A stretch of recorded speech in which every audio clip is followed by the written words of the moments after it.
यह अपना इकोनॉमी का अगला वीडियो जहां पे हम इकोनॉमी के और बेसिक कॉन्सेप्ट्स की बात करने वाले हैं। पिछले वीडियो में हमने बात करी थी अबाउट टाइप्स ऑफ टैक्सेस और एक्सपेंडिचर की, जहां पे हमने बात करी थी प्रोग्रेसिव टैक्सेशन, प्रोपोर्शनल टैक्सेशन और रिग्रेसिव टैक्सेशन की। इसी के साथ साथ हमने बात करी थी प्रोग्रेसिव एक्सपेंडिचर, प्रोपोर्शनल एक्सपेंडिचर और रिग्रेसिव एक्सपेंडिचर की। इस पर्टिकुलर वीडियो में हम बात करने वाले हैं दो मेजर टाइप्स ऑफ टैक्सेस की, जिन्हें हम जानते हैं by the name of direct taxes and indirect taxes. Theory में जाने से पहले ब्लॉक डायग्राम की मदद से एक बार समझने की कोशिश करते हैं कि एग्जैक्टली ये डायरेक्ट और इनडायरेक्ट टैक्सेस होते क्या हैं।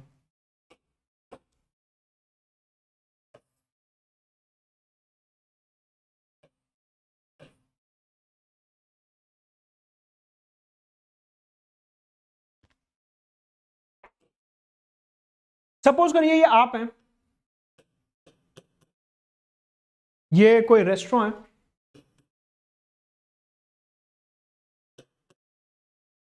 और ये सरकार है।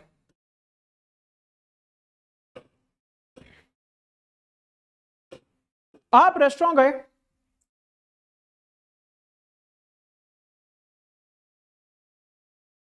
आपने वहां पे बिल दिया, पैसे दिए।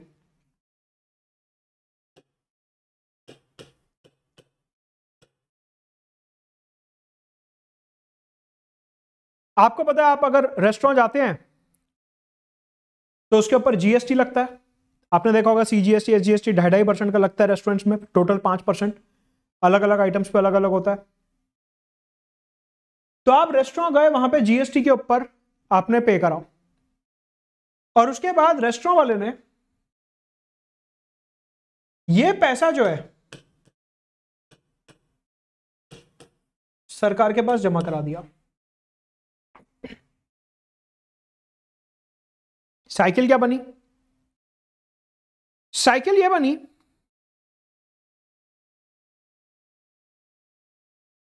कि पैसा जा रहा है आपकी जेब से, पैसा निकला आपकी जेब से, लेकिन उसे जमा कराया रेस्टोरेंट वाले ने सरकार के पास। पैसा आपकी जेब से निकला, पैसा आपकी जेब से गया, लेकिन उसे सरकार के पास जमा किसने कराया? उसे सरकार के पास जमा कराया रेस्टोरेंट वाले ने। मतलब कि यहां पे दो चीजें आपको ध्यान रखनी है कि यहां पे पॉइंट ऑफ इंसिडेंस क्या था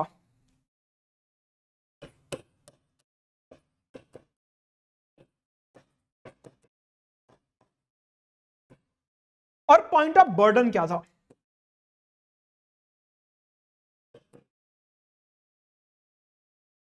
ये दो चीजें यहां पे आपको फोकस करनी है, point of incidence and point of burden. Point of incidence का मतलब है कि ये जो रेस्टोरेंट है, पॉइंट ऑफ इंसिडेंस का मतलब है कि ये जो रेस्टोरेंट है, सरकार ने टैक्स की वसूली इस रेस्टोरेंट से करी। सरकार ने जो टैक्स की वसूली करी वो इस रेस्टोरेंट से करी। मतलब कि इस केस में जो पॉइंट ऑफ इंसिडेंस है वो रेस्टोरेंट हो गया। इस केस में जो पॉइंट ऑफ इंसिडेंस है वो रेस्टोरेंट हो गया। लेकिन एक्चुअल में बर्डन किसके ऊपर पड़ रहा है? एक्चुअल में जो पैसा है वो किसकी जेब से निकल रहा है? एक्चुअल में जो पैसा निकला वो निकला आपकी जेब से।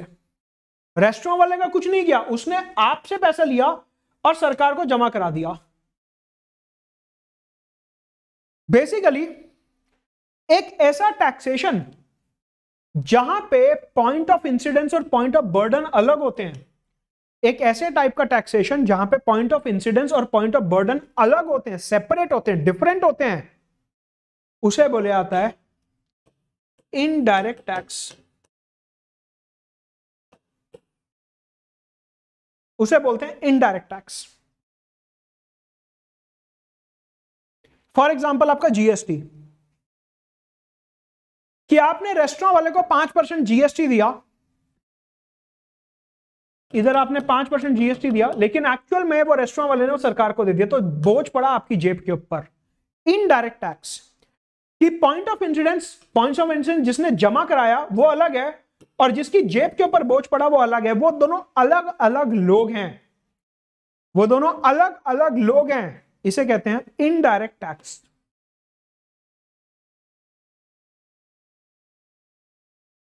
फॉर एग्जाम्पल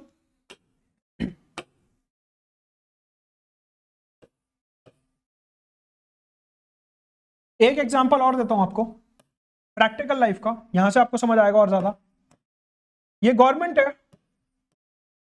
ये आप हैं, और ये पेट्रोल पंप है। आप गए अपनी गाड़ी में तेल डलवाने, आपने पेट्रोल पंप वाले को यहां पे पैसे दिए कि भैया लो पैसे। इसमें एक्साइज ड्यूटी जुड़ी हुई थी, पेट्रोल के ऊपर तो जीएसटी नहीं लगता, यहां पे एक्साइज ड्यूटी जुड़ी हुई थी। एक्साइज ड्यूटी जो पेट्रोल की मैन्युफैक्चरिंग के ऊपर लगती है, डीजल की मैन्युफैक्चरिंग के ऊपर लगती है, वो वाली एक्साइज ड्यूटी यहां पे जुड़ी हुई थी, वो वाली एक्साइज ड्यूटी यहां पे लगी हुई थी। ठीक है, तो फिर क्योंकि यहां पे वो वाली ड्यूटी लगी हुई थी, पेट्रोल पंप वाले ने वो ड्यूटी आपसे ली, सरकार को जमा करा दी, सरकार के पास जमा करा दी टैक्स के फॉर्म में। एक्साइज ड्यूटी किसकी जेब से गई? बर्डन किसके ऊपर पड़ा? आपके ऊपर। लेकिन एक्चुअल में सरकार के पास वो ड्यूटी जमा किसने कराई? पेट्रोल पंप वाले ने। पॉइंट ऑफ इंसिडेंस था पेट्रोल पंप का मालिक, लेकिन बर्डन पड़ा आपकी जेब के ऊपर। और तभी जब भी बजट में सरकार जो है पेट्रोल के ऊपर एक्साइज ड्यूटी कम ज्यादा करती है, तो सबसे पहला फर्क आपकी जेब पे पड़ता है, पेट्रोल पंप वालों को कोई फर्क नहीं पड़ता। क्यों? क्योंकि पेट्रोल पंप वाले तो सिर्फ एक जरिया है, एक्चुअल में बर्डन तो आपकी जेब पे पड़ रहा है। आप पेट्रोल पंप वाले को ड्यूटी दोगे, ड्यूटी जो है वहां से घूम के गवर्नमेंट के पास आएगी। इनडायरेक्ट टैक्सेशन का अगला example, petrol, diesel, petrol pump.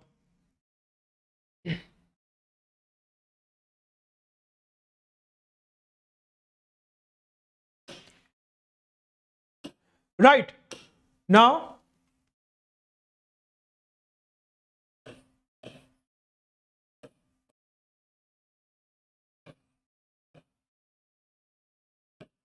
ये है गवर्नमेंट, ये है आप, ये है इन्फोसिस।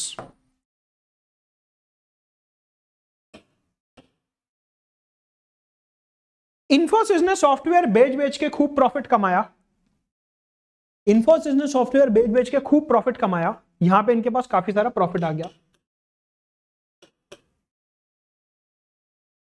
आपने सपोज करिए आपकी कपड़ों की दुकान है, आपने शर्टें बेच बेच के खूब पैसा कमाया और आपके पास भी आ गया प्रॉफिट। या आपने फेस्टिवल सीजन था, न्यू ईयर क्रिसमस का टाइम था, खूब कपड़े बेचे और ये शर्ट्स वगैरह खूब बेची और आपके पास काफी सारा प्रॉफिट इकट्ठा हो गया। सरकार गई इन्फोसिस के पास, सरकार ने बोला भाई ये जो आपने प्रॉफिट कमाया इतना, इसके ऊपर मेरे को टैक्स चाहिए।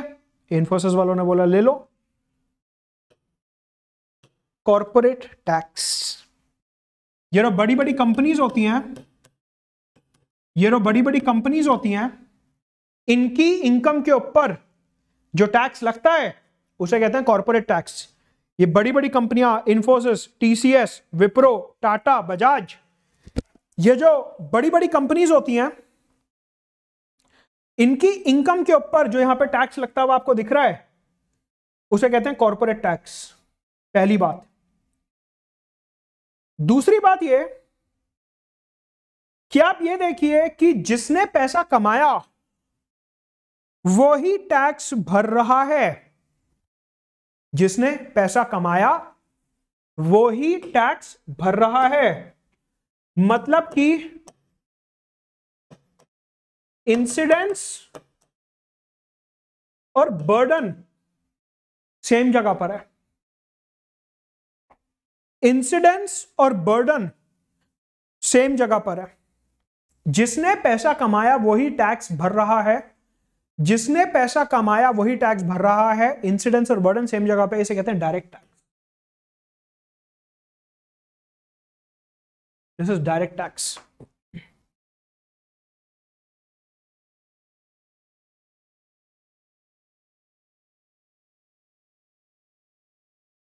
आपने शर्ट्स बेच बेच के प्रॉफिट कमाया, सरकार ने आपको बोला कि भाई इसके ऊपर आप हमारे को इनकम टैक्स दो, इसके ऊपर आप हमारे को इनकम टैक्स दो। डायरेक्ट टैक्स, कि आपकी जो इनकम है उसके ऊपर सरकार टैक्स मांग रही है, आपकी जो इनकम है उसके ऊपर सरकार टैक्स मांग रही है, आपने जो पैसा कमाया उसके ऊपर सरकार टैक्स मांग रही है, इनकम टैक्स।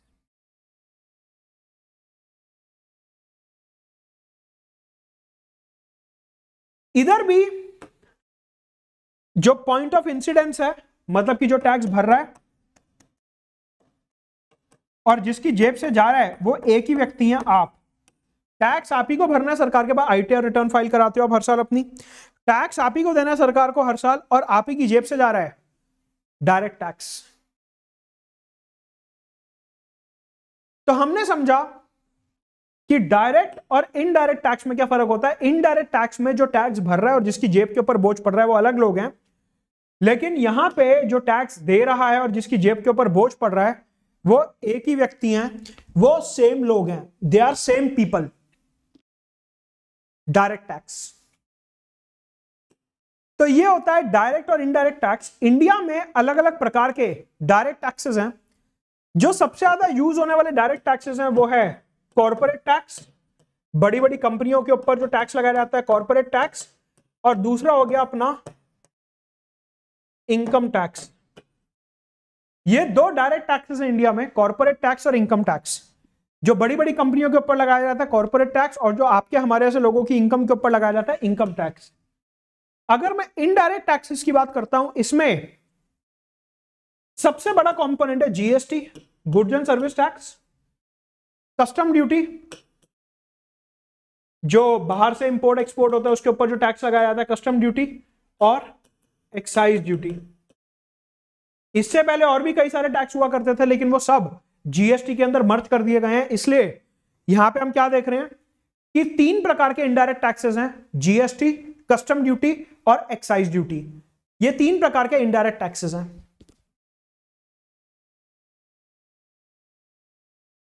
ठीक है, सवाल ये उठता है कि ये जो डायरेक्ट और इनडायरेक्ट टैक्सेस हैं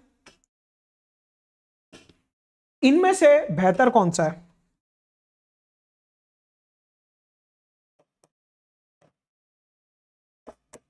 मतलब कि अगर हमारे को देश को तरक्की पे लेके जाना है तो इनमें से कौन सा टैक्स ज्यादा बेहतर है।